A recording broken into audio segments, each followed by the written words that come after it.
You know what? I'm seeing a vision of two mascaras. One is someone that is happy, mascara, happy, and the other one is yung sad. So whatever the case may be, looks like someone here is feeling the same feeling sa parehas na oras, sa parehas na pagkakataon, and that's what we're gonna find out. Who is that feeling sad but at the same time might be pretending to be happy? Or let's say, not pretending to be happy but might be pretending to be okay. And yeah, look at that history. It has something to do with the past. So this could be someone here from the past. Someone that you knew already. Could be your ex.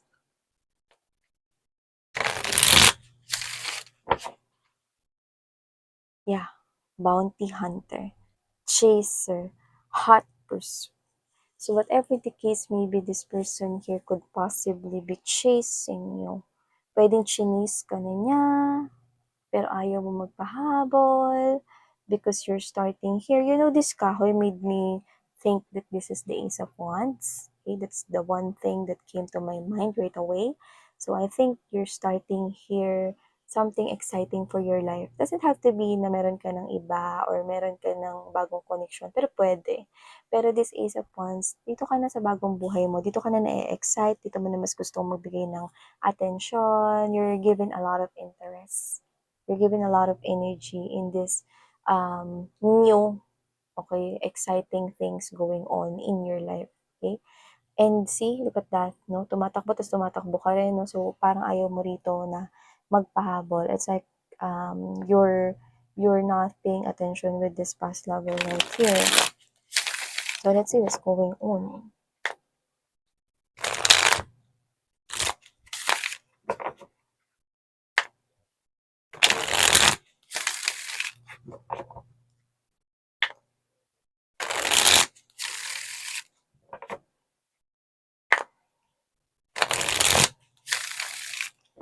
Alright, so let's go.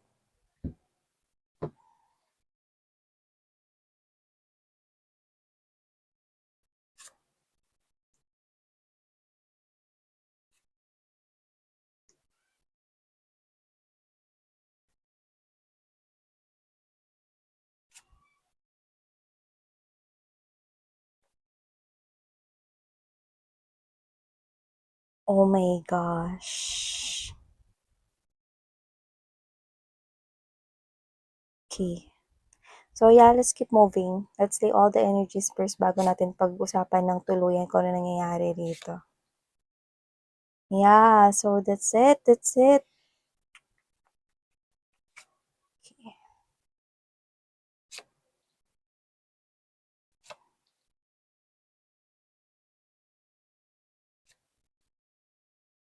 Strongly, this could be happening right now. If not, this is happening in the near future. Near future, immediate future, but yun yung nakukuha natin strongly. Nangyayari sa kasalukuyan nito. Okay? So, minsan lang ako magsabi ng diretso kasi timeless nga mga babes sa mga energy readings. But on this one, I do pick up that this is something here happening today. Like, itong kasalukuyan, nangyayari ngayon, no? At kung hindi, in the near future, immediate future. OMG. Yeah.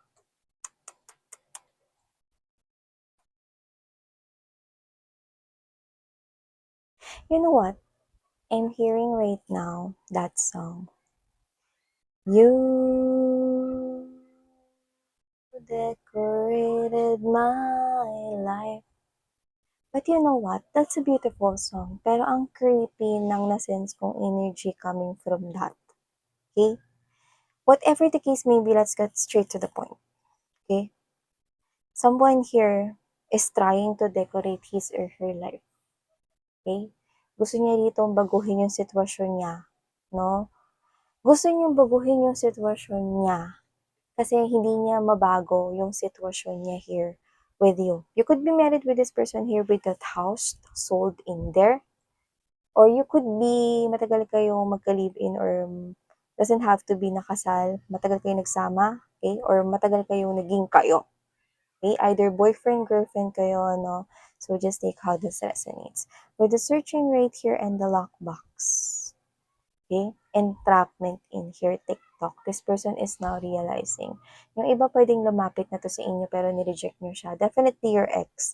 Your ex na sa makabilang bahay, okay? Or may third party na tao na ni-involve dito. But you're done with the done right here. You've already turned your back from this person. Actually, from the past itself. Like, I'm not going back in there. Tapos na yung mga times na minahal ko yung tao na yan or nagpakasyon ako sa kanya before dahil nga mahal ko siya. Tapos na yun, miss yan. Yeah, I know. It's here. Done is here. It's completed already. There's completion. You've learned a lot. Lesson is being learned. And this is you that you do not do something here. You do not need to do something here in this situation. But with the searching and lockbox, I do pick up na yung pagtalikod mo sa kanya had made this person here realizes, no? Na talagang with the TikTok, ikaw ang gusto niya talaga rito, no? Like, there's no place like home with you. Pero yun nga, yung iba pwedeng with the entrapment, pwedeng may anak na sila or nabuntis niyo yun or may child na involved. Okay? If this is not your child, this could be somewhat pwedeng money involved or pwede rin naman mga babes, no? Na alam mo yun, no? Maling pagdedesisyon, no? Or pagpaplano with the entrapment right here. Okay? Someone here is stuck and with that SOS, ano yung SOS? Someone needs help. Okay? Someone needs help kasi naka-close in siya, na-trap siya dyan, and there's a lot of frustration, no? Nakakapagod, stressful na energy. So this is the energy of someone here realizing, no, that whatever he or she had done is nag-backfired or bumalik sa kanya. Tables had turned. Tables had turned. Okay? Negatively for this person. Searching. This person here tried to replicate you using that third party. Yun yung nakuha ko kanina agad-agad.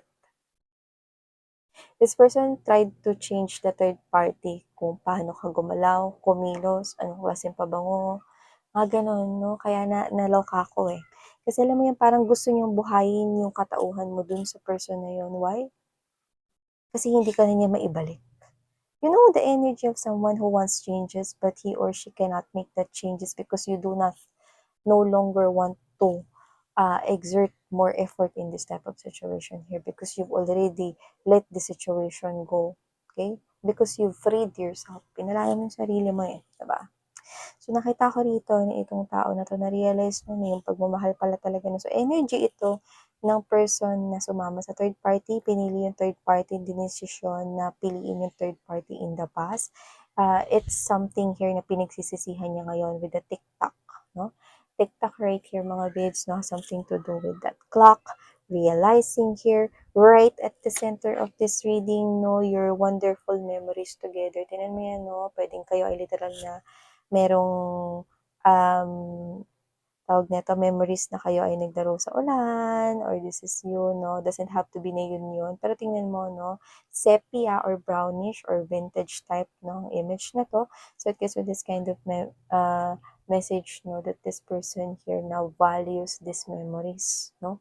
Your past together at hindi lang yon yung love that you've shared. Na-realize na yung pagmamahal na ibinigay mo, lahat-lahat, no? Yung mga ngiti, ang labi mo, no, hindi niya alam parang paano ko ba nagawa yun kay Collective, anong pumasok sa isipan ko, eto excuse me to say this, pero nakakarinig ako rito na parang anong kademonyohan ang pumasok sa akin, bakit ko nagawa yun?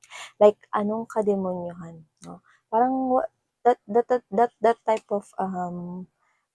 of dialogue has something to do with talagang tao na na-realize niya ngayon na parang napasukan siya rito na parang energy, no, ng devilish energy, no, kung saan bakit ko hinayaan yung sarili ko mahulog sa isang klase ng entrapment na hindi ko malalabasan ever. Now, this person is now connected fully in his or her with the waves, no? Kanyang emosyon, nakakonekta na siya sa kanyang damdamin ngayon. Naiintindihan niya na ikaw lamang, no? Ang tangi niya rito, no? Na gusto.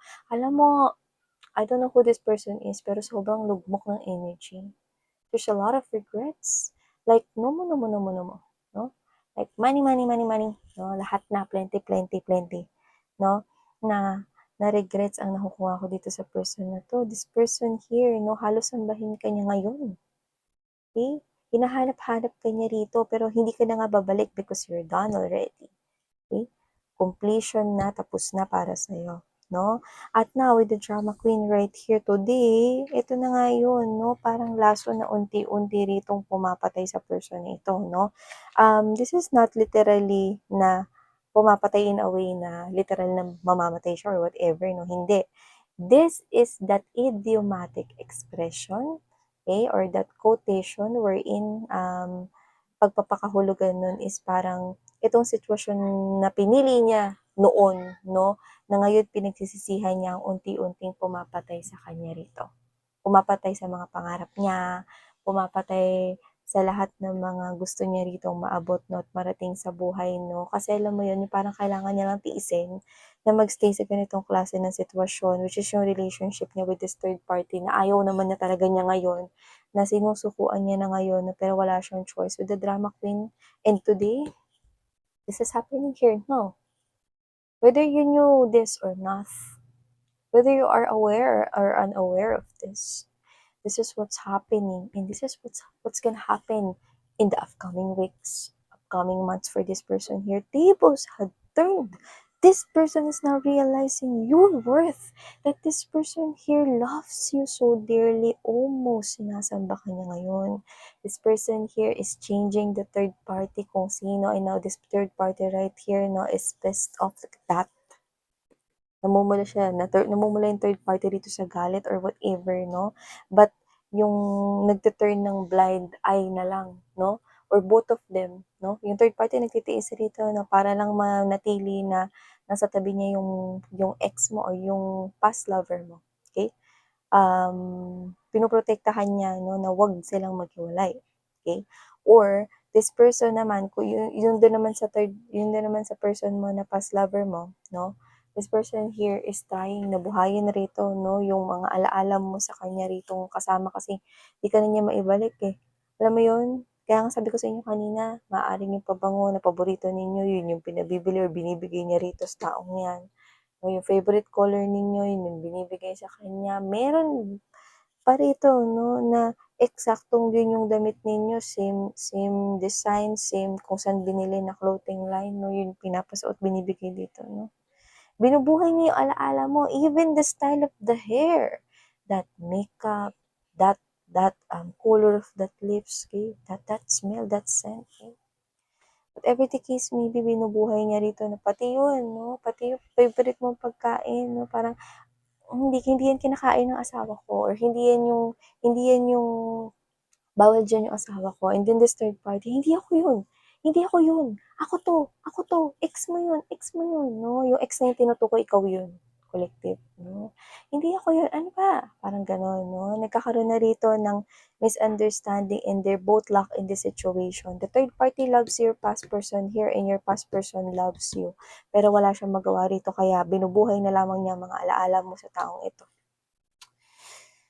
They're trapped in this mess. Eh?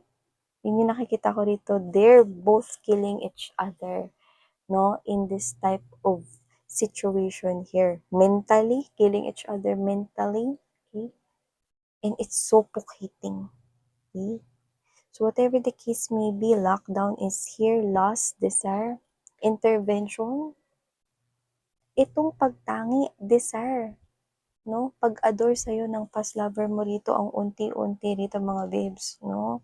Na kumakain rito ng kanyang gana na mabuhay sa earth.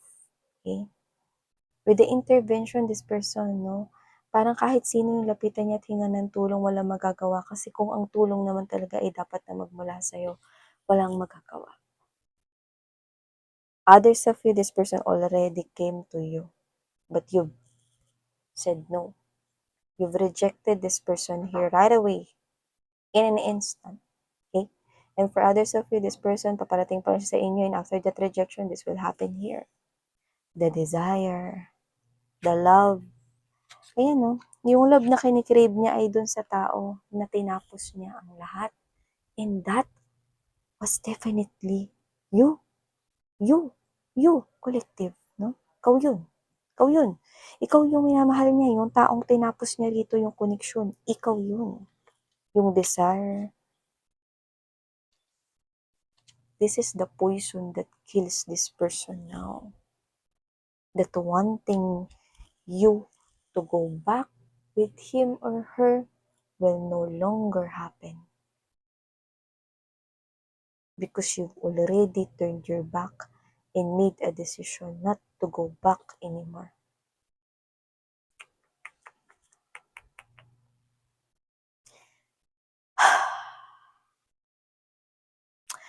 Nag-toothbrush naman ako. Amoy Colgate. So, yun yung mga babes, no? Nakita ko rito na ito yung pinagdadaanan ngayon ng person ninyo. So, sino naman tong person na ito, no? Nakikita ko rito, nakakaloka. Alam mo, I do feel like na nagkakaroon rito ng parang mental na parang someone here is already creating this imagination, this fantasies right here, no? And ang nakakaloka, your past lover is hurting that third party kasi ikaw parang ginagawa niya replicate, okay? Replika mo yun yung tao na yun, no? Para lang mapagaan yung loob niya, no? Masabi niya, no? Pati yun, lahat yun, no? Favorite mo yung ice cream, yung favorite niya rito, mga babes, no? Is iba. Okay? Pwedeng di siya kumakain nun kasi iba yung gusto niya, no? Pero pinagpipilitan nitong past person mo to the point na parang ano siya, no? Naloloka. Diba? Nababaliw ngayon. Yun. So, whatever the case may be, nakikita ko rito. Kaya nga, ang lesson dito, bago ka gumawa ng desisyon, pag-isipang mabuti. Laging titingnan, no? Wala namang masama na mag-jump into conclusion kasi you're just being intelligent and smart. You're being wise because ikaw rin naman ang mag-aano dun, di ba? So, yun yung nangyari sa kanya. Hindi niya napag-isipan to ng sobrang plakado, 'di ba? Kaya ito yung nangyari. So yeah, ito ang mga mensaheng nakuha natin here for you guys. Maraming salamat. Thank you so much. Sarang Hey Love and Light. Annyeong.